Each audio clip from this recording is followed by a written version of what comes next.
They said nothing further. Let's see what they do from here.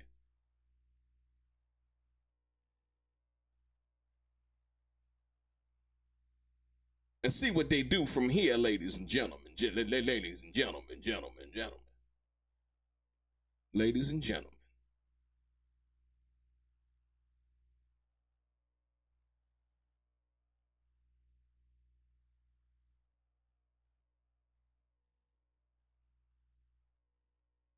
I wonder if they have any kind, because he didn't.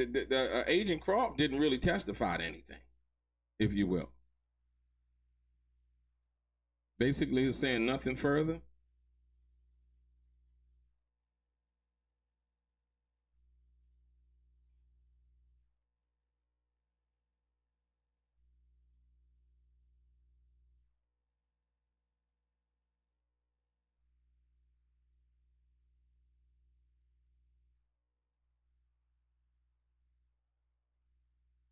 Okay, we're gonna see what they got for us if they come back and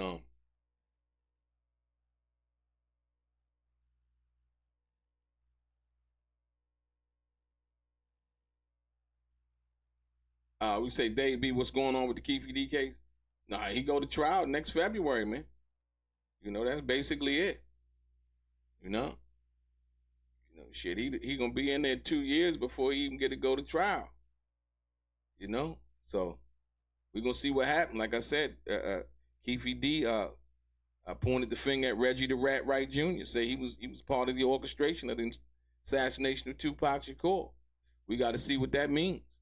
You know what I mean? We know all of the situation behind Keefe D's confession as it relates to all of his involvement. But what we don't know is how it's going to pan out. Like I said, that's going to be an interesting trial also. And see, the difference between Diddy's trial is the Keefe D trial is going to be on TV. You know what I mean? That's going to be aired on TV. That's going to be for everybody to see. So, and they also, this is the cold part about this, they're also going to be bringing Puffy's name up in that trial. So the hit, the $1 million hit, you know, the first confession Keefe D made. So I think that's going to be interesting as to see how that's digested by the jury and also by the public. I mean, I would say Diddy's lucky that they pushed it back based on the fact that, you know, his name would be ringing in 2 trials. You know, and people, you know, as much as they want to say that they wouldn't be able to see that or understand that, oh, they definitely would. And I think it would be prejudicial to this situation for Diddy right now. But we're going to see what happens, man. That's what's going on with Keefe D's situation.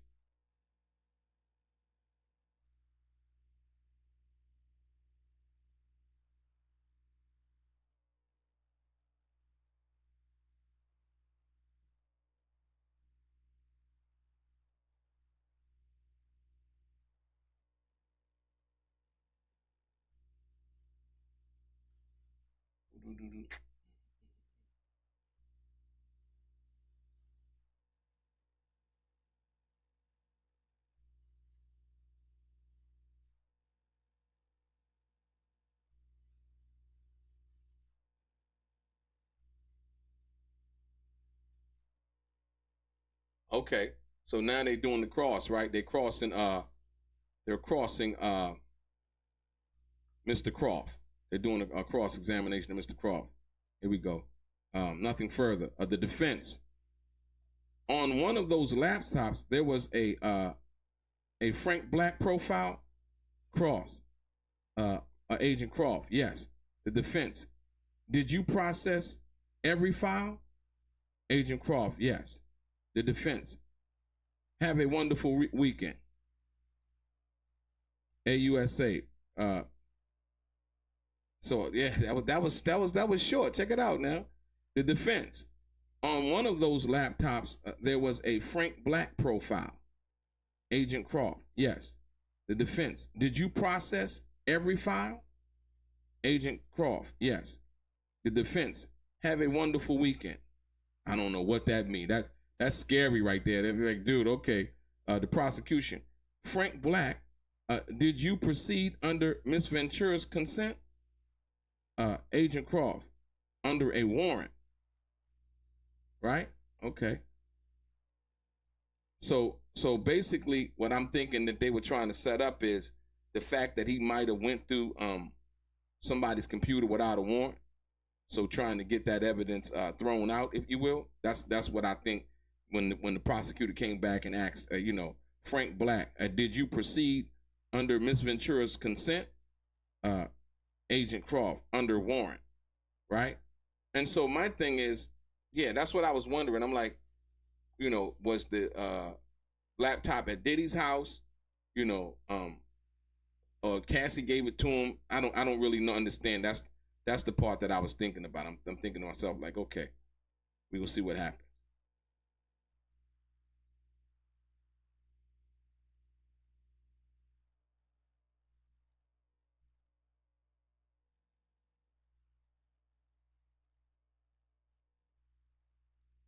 Judge, no more witnesses, jurors.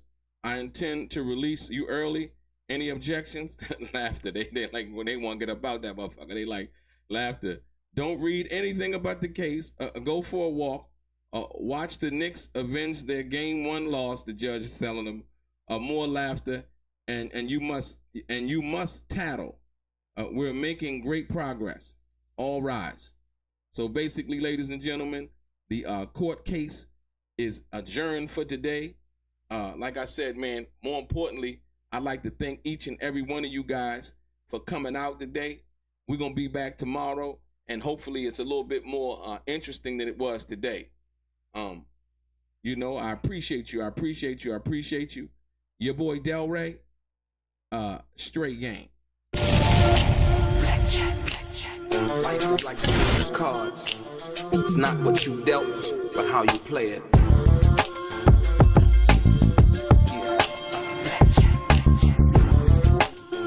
Play each situation correctly.